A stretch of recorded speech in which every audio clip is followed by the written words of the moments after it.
Magandang umaga, magandang gising, magandang araw, magandang buhay, mga kasambuhay at mga kaparokya. Ako po si Father Domi Guzman, Paring Paulino, All for the Gospel, Kura Paroko ng kaisa-isang parish mission ng Society of St. Paul dito po sa Pilipinas at Macau, ang Our Lady of Sorrows, FB Harrison, Pasay City. Ito rin po ang dambana ng debosyon sa Mater Dolorosa de la Pieta at ang ikalawang parokya ng Pasay. Kumusta po kayo?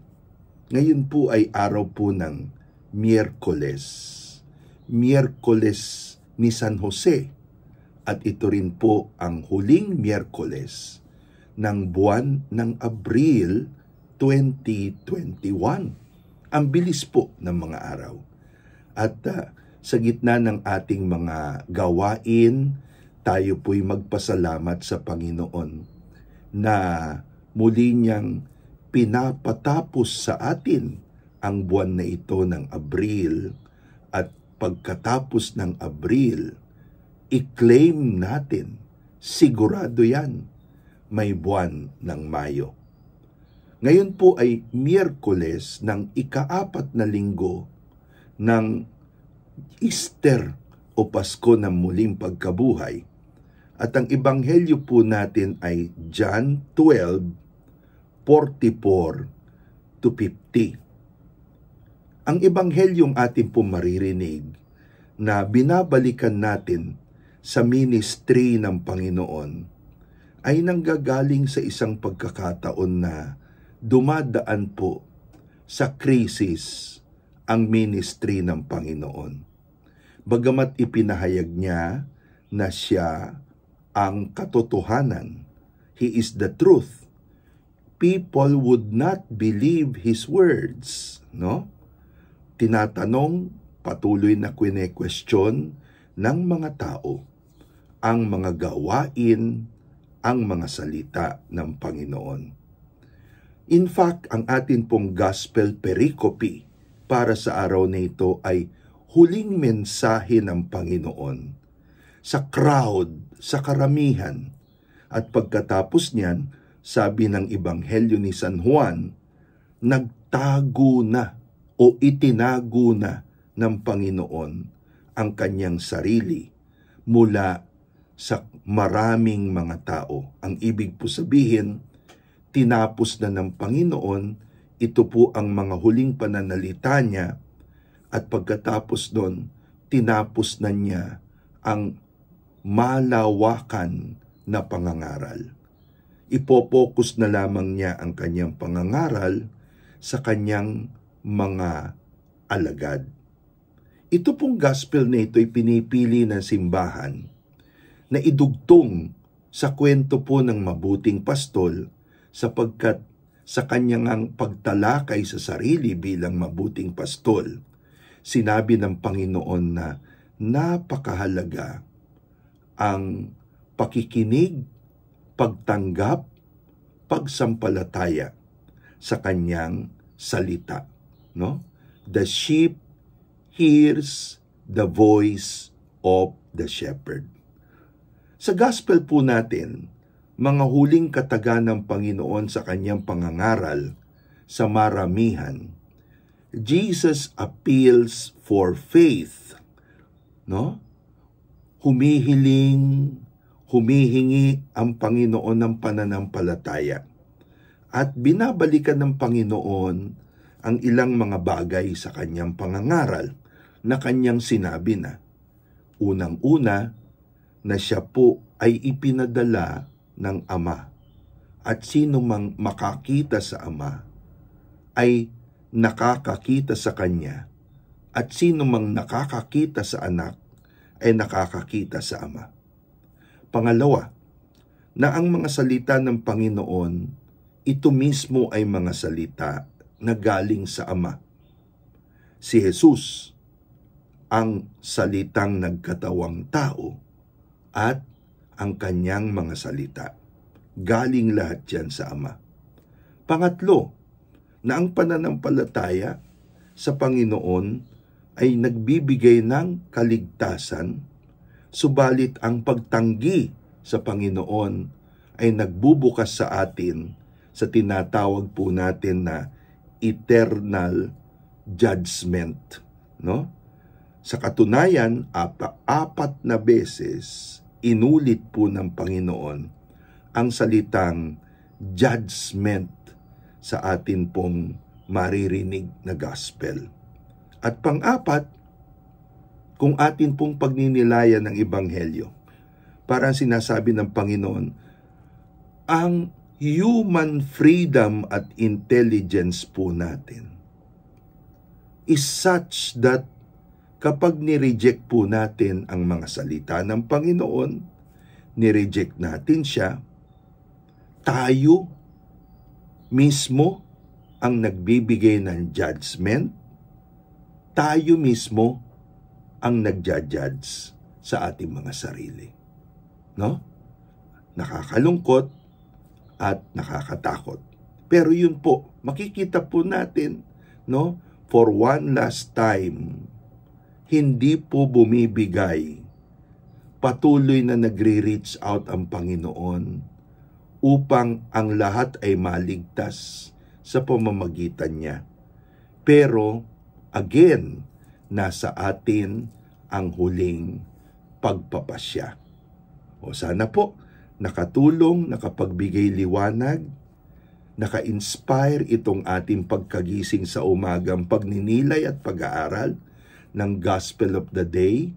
Paki-like, paki-share, paki-post, paki-repost sa inyo pong timeline, sa timeline ng kaibigan, sa timeline ng parokya, sa timeline po ng inyong mga communities. Patuloy po tayong mag-evangelize, mabuting balita araw-araw. Gayon din po mangalap tayo ng mga subscribers ng YouTube channel na Domi Guzman at ng ating Facebook page na Pagkagising sa Umaga. At ngayon naman po, hayaan nyo na atin pong batiin at pagpalain ang atin pong mga virtual parishioners na nanggagaling sa mga charismatic at new evangelization communities. Una na po riyan ang God Loves Catholic Community. Robert Castañeda, Philaine Tan, Jean Wee, Fred, Ricky Silvia Berenguer, Paul Almendras, Hener Siriban, Nancy Spiritu, Giselle Ango Luis Ortiz, Rene Grace Yupanco, Hermie Lita Loque, Mario Somera, Bernard Banyares, Sani Pamela Cadiz Paisongko, Yen Jojo Hernandez, Tess Labadan at Alex Pideris. Pagbati rin po sa Acts Catholic Community, Hernand Luz Clemente, Leo Neris Reyes, Malu Greg Aguila, Nancy Reyes at Rox Velasquez, Pepito Lisa Reyes, Lorraine Noledo Gahasan, Rose Licop, Susan Eric Blanco, at Bernard Baby Sanchez. Condolence, Sister Baby. Gayon din po, binabati natin ang Rivers of Living Water Community, ang bagong Council of Servants, Sister Emma Mijares, Pempe Rodrigo, Nona Reyes, Maria Chin, Josel Cruz, si Lori at Laura Hison, si Rose Magno, at special prayers kay Hazel. Pagbati rin po sa Buklod Healing Community ng Balete Drive, ang community ni Father Pascual Adorable, George Noemi Villaruz, Brother Manuel Lulu Recto. I'm praying for your safety and the recovery of your household, no?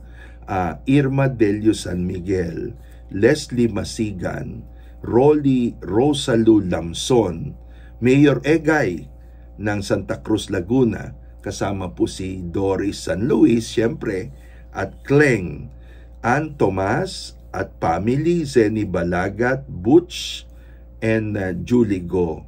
Pagbati rin po, special prayers kay Attorney Frafi at Pearl Rodriguez and family, at blessings po sa inyong apo na si Natalie. Ayan. Blessings po sa Workers of Christ Community, Joey Didit Jacob, Leonie Bautista, Arlet Mendoza, Ram Mabik Selim, at family, Nilon, Derl, Dario, Sam Dario, and the entire Dario clan, Malu Gonzales at Hill, Ruby Jean Yu, James at Moises, Jane Christine Pascual.